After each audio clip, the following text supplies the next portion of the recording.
apa ya, Bahrain ini pemainnya gampang banget jatuh dan gampang banget dapat pelanggaran gitu. Kita positif aja ya. Mungkin pemain Bahrain sedang masuk angin mungkin. Pemain Indonesia terjatuh atau mendapat pelanggaran itu susah sekali untuk meniup peluit sepertinya ya, kayak peluitnya hilang mungkin.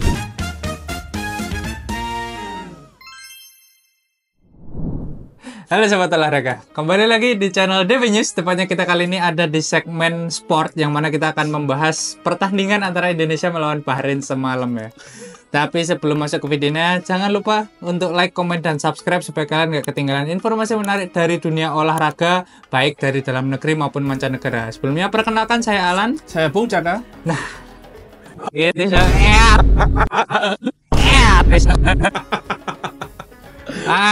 Gimana Bung? Kemarin Bung, gak usah basa-basi, gak usah ada masuk-masuk. Gimana pertandingan semalam? Pertandingan semalam ya. Salah satu pertandingan yang memalukan sih. Dalam segi teknis ya. Iya, benar. Untuk segi permainan memang Indonesia kita apresiasi. Benar, apresiasi. Mainnya bagus.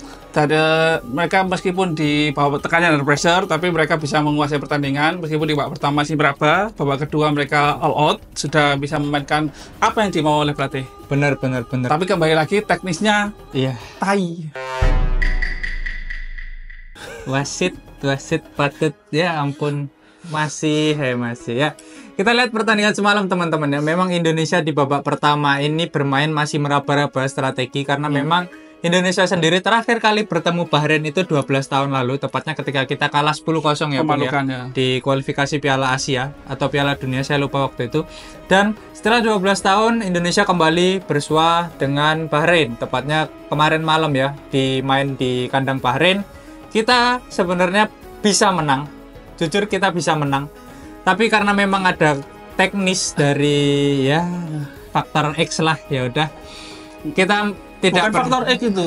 Faktor apa? M. Money. bener. Karena memang sebenarnya kemarin kalau kalian nonton, kalian juga pasti kesal ya teman-teman, karena Indonesia itu udah menang, bisa dianggap menang ya, karena perpanjangan waktu itu sebenarnya cuma sampai 90+6. Tapi wasit ini tidak meniup peluit sampai 90+9, yang mana Indonesia ini Bahrain mendapat corner kick. Iya, corner kick yang mana berhasil dimanfaatkan oleh pemain Bahrain.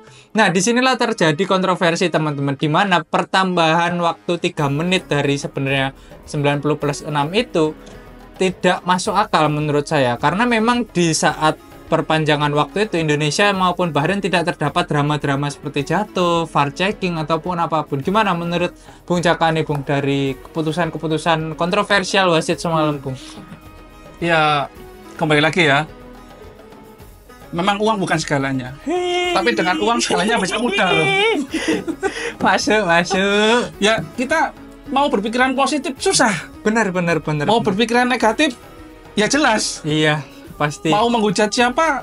Ya kita nggak mungkin dong menghujat pemain kita, nggak mungkin. Karena kita itu mendukung bukan merundung ya. Benar. Tapi kalau menghujat wasit sangat boleh kayaknya. Sangat boleh, karena memang bahkan bukan cuma netizen Indonesia ya, bahkan dari pihak media luar, tepatnya 433 itu bahkan membuat statement khusus bahwa Indonesia itu sebenarnya dicurangi teman-teman. Karena memang perpanjangan waktu yang tidak masuk akal, 90+6 jadi 90+9, bahkan 90+10 atau 10. Kita di 100, sekian detik itu baru 100 ya? tiup pelutnya itu. Oh, oke. Dan memang banyak sekali keputusan kontroversial di wasit, kayak apa ya, Bahrain ini pemainnya gampang banget jatuh dan gampang banget dapat pelanggaran gitu. Padahal saya dan Bung Caka melihat sendiri di layar kaca itu sentuhannya itu lembut banget itu teman-teman, nggak yang kasar, nggak apa, cuman disentuh jatuh. Mungkin kita positif aja ya, mungkin pemain Bahrain sedang masuk angin mungkin. Weish. Karena di sana nggak ada. Benar. Kita nggak di-endorse ya, kita nggak di-endorse. Gampang masuk angin dan memang ya gimana lagi ya. Dan wasit ini kita lihat ketika pemain Indonesia terjatuh atau mendapat pelanggaran itu susah sekali untuk meniup peluit sepertinya ya, kayak peluitnya hilang mungkin. Mungkin wasit sedikit ada sariawan di bibirnya. Sulit niup peluit. Jadi mau niup sakit kan. Bahkan di beberapa momen itu pemain-pemain Indonesia jatuh itu ada mungkin delay ya. Saya tidak melihat adanya advantage di sana. Tapi memang ada delay beberapa detik sampai wasit kemudian memutuskan untuk terjadi pelanggaran, teman-teman. Dan hal itu memang ketara sekali ya, bahwa di sini tuh mungkin wasit ini gimana ya? Jadi pertanyaannya cukup simpel, Mas Alan. Gimana? Antara pelanggarannya yang delay atau mungkin otak wasitnya yang delay. Iya, benar sekali. Maaf wasit ya. Kalau kita merundung pemain kita sangat tidak mungkin ya. Karena memang kita sangat cinta sama timnas. Tapi kalau sama wasit, Anda siapa? Nah, itu dia. Karena memang ini sendiri menjadi kontroversi ya. Dan di video sebelumnya, tepatnya di video kita membahas strategi tentang permainan Indonesia melawan Bahrain, saya dan Bung Jaka sudah mengingatkan kayak ini wasit dari Timur Tengah juga. Dari Timur Tengah. Pasti akan ada kontroversi, apalagi wasit ini terkenal punya track record yang tidak begitu bagus ya, teman-teman. Banyak kontroversi ya. Banyak kontroversi. Di pertandingan sebelumnya tuh sering. Ya, bener. Mungkin kalau di Indonesia dia masuk infotainment top 3 dia. Wih, bener sekali, ngalahin Raffi Ahmad ya, Bang ya. Bisa jadi dia. Bener. Dan di track recordnya itu saya melihat ada satu postingan dari media Thailand itu menyatakan bahwa wasit ini pernah memimpin pertandingan kualifikasi AFC U23 atau AFC U23, saya lupa. Tepatnya saat pertandingan Thailand melawan Arab Saudi, wasit ini memberikan keputusan hukuman penalti untuk Thailand, yang mana sebenarnya ini merupakan tendangan bebas. Tapi ketika VAR memutuskan, dirubah menjadi penalti dan wasit tidak mengecek monitor VAR terlebih dahulu, teman-teman. Dan ya memang ini kenapa ya kok wasitnya harus dari Timur Tengah ketika melawan tim Timur Tengah? Apakah mungkin efek dari Presiden AFC yang merupakan orang Bahrain juga ya? Ya, mungkin pikiran dari Presiden AFC ya. Kalau ambil wasit dari lain, susah menang ya? Susah bisikinnya. Itu mau dikasih berapa gitu. Susah. Mungkin kalau sesama Timur Tengah bahasa nggak terkendala bahasa lah, dan nggak terkendala. Coba mungkin wasitnya Tariq Al-Qatiri ya, itu ya walaupun mungkin Tariq Al-Qatiri dari Indonesia, tapi saya yakin mungkin lebih fair lah untuk memimpin pertandingan, karena memang Tariq Al-Qatiri ini punya lisensi FIFA yang sudah terbukti gitu, teman-teman ya. Dan kita kesampingkan sedikit masalah wasit, kita lihat gimana Indonesia bermain, Bung. Di babak pertama saya melihat Indonesia bermain seperti masih meraba-raba, kesulitan untuk menembus pertahanan Bahrain. Dan di babak kedua Indonesia seperti bermain lepas sekali, berhasil mencetak 1 gol tambahan dari Rafael Strike sebelum berhasil disamakan oleh pemain Bahrain. Gimana menurut Bung Jaka? Untuk pertandingan babak pertama sendiri memang kita terlanjur apa ya, membiasakan long pass ya. Memang untuk membiasakan long pass itu sama dengan Bahrain yang memang kita hanya mengimbangi. Kita terkesan sangat buru-buru, tapi di balik itu memang ada beberapa pemain baru kan, ada Malik Rizaldi, ada Messi Hilger juga. Benar. Mungkin masih perlu adaptasi dan penyesuaian. Benar. Di babak kedua memang ada beberapa pergantian yang membuat permainan kita berkembang pesat. Lah, di situ mungkin Bahrain mulai agak kesulitan ya, dan kesulitan akhirnya ya mungkin sekedar ada permainan lah. Iya, benar sekali. Jadi di babak kedua itu wasit lebih ugal-ugalan lagi. Bener, buat nyari-nyari itu lebih ugal-ugalan, karena memang permainan Indonesia di babak kedua ini lebih sangat berkembang. Sangat bagus sekali, teman-teman. Saya lihat kayak di babak pertama saya waktu nonton itu, aduh ini permainan apa ini? Tapi ketika di babak kedua, langsung kok tiba-tiba jago gini, padahal pemainnya cuma berubah 2 waktu itu ya. Betul. Ada Eliano yang masuk menggantikan Sandy Walsh sama Rizky Ridho menggantikan Jordi Amat waktu itu. Tapi permainan langsung cair sekali, seperti langsung nyetel gitu. Langsung nyetel seperti kerasukan roh-roh halus gitu, roh-roh Arab gitu kan. Lebih ke mungkin roh-roh pejuang dulu. Nah, bener. Dan di sini saya kredit lah untuk Messi Hilger, yang mana di pertandingan debutnya dia bermain cukup baik, sangat baik menurut saya, impresif. Dan dia berhasil mencatatkan 1 assist untuk gol dari Ragnar Orakmangun di babak pertama yang diawali oleh crossing dari Ivar Jenner. Dan menjadi kemelut sampai akhirnya Ragnar berhasil mencetak gol di babak pertama, teman-teman. Kredit juga untuk Ivar Jenner kemarin. Gimana? Ivar Jenner kemarin memang tampil begitu impresif. Dia memang bekerja sebagai gelandang pemutus serangan kemarin. Memang gelandang jakar yang sangat-sangat bisa diandalkan. Dengan umur yang masih muda ya, kemungkinan masa depan masih panjang. Jadi kemarin Tom Haye itu terkesan liu-liu gitu. Lebih Jadi leluasa. bisa ke kanan, ke kiri, ke tengah, dia tidak memikirkan belakang karena dia udah percaya Ivar Jenner, dan Ivar Jenner membuktikan karena dia memang bisa gitu. Bener, Karena bener. untuk kedepannya Indonesia pasti bisa lah. Bisa lah sebenarnya apa ya, kemarin waktu saya melihat dari pendapat Bung Jaka barusan ya, waktu saya melihat kemarin dipasangnya Ivar Jenner bersamaan dengan Tom Haye, itu saya sedikit ragu teman-teman, karena memang kita tahu Ivar dan Tom ini merupakan dua pemain yang memiliki tipikal yang kurang lebih sama, yaitu sebagai gelandang pembagi bola. Tapi ternyata Sintayong kemarin menjadikan Ivar Jenner ini sebagai gelandang pemutus serangan layaknya Nathan Cho atau nantinya jika ada Jairo gitu teman-teman. Dan Ivar memang berhasil membuktikan perannya dengan sangat baik ya. Dia bermain 90 menit ya, 90. Sempat diganti dia di Oh bukan, diganti di- Tom Haye yang diganti. Oh Tom Haye, Iya. Tom Haye yang Nathan Cho. Iya. Kemarin Ivar bermain 90 menit dan tidak kena lelah ya. Di lini tengah itu bener-bener bagus banget menurut saya di umur yang sangat muda. Bener kata Bung Jaka, saya yakin Indonesia akan berhasil tembus Piala Dunia.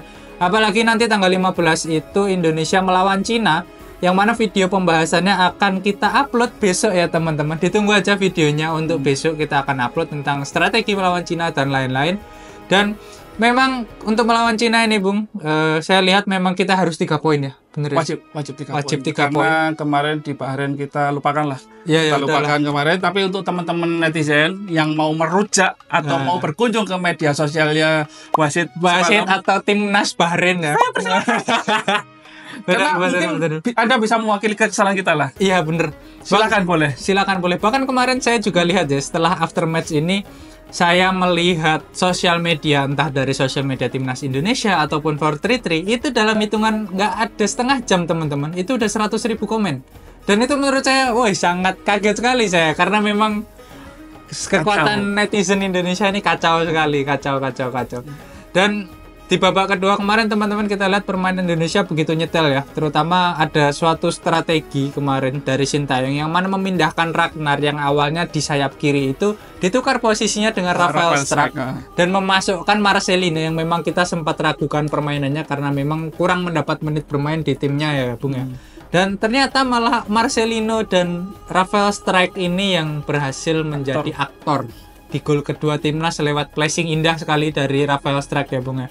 Dan gimana menurut Bung Jaka ini Rafael Struijk ke depannya setelah perpindahan ke Brisbane Roar dan penampilan impresif di timnas Indonesia ini Bung? Masih terlalu dini untuk memutuskan ya, untuk menilai, karena kepindahan ke Brisbane Roar sendiri masih hitungan bulan ya. Benar. Belum terlampau lama, jadi perkembangannya masih bisa lebih. Dan harapan kedepannya pastinya Rafael Struijk nggak akan berhenti di Brisbane Roar. Mungkin bisa ke Eropa lagi dengan mungkin di top tier lah. Pasti bisa. Pasti sih.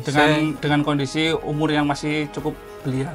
Bener sih, memang apa ya, potensi Rafael Struijk, Ivar Jenner dan pemain-pemain muda yang lain ini sangat besar sekali teman-teman. Apalagi kalau melihat permainannya di timnas dan juga di klubnya ya. Mungkin beberapa tahun ke depan, 3 atau 4 tahun ke depan, mungkin mereka sudah bermain starter reguler di liga-liga top Eropa ya. Khususnya untuk Ivar, untuk Justin Hapner, untuk Marcelino, untuk Ivar Jenner, Nathan Cho yang masih muda ya, yang masih under 23 atau U23 gitu. Ya memang kami harapkan untuk bisa mendapatkan menit bermain lebih di luar dan juga pengalaman yang lebih banyak ya Bung ya. Dan sebenarnya kemarin ini sedikit intermezzo ya. Indonesia andaikan menang melawan Bahrain ini berhasil menempati posisi runner up.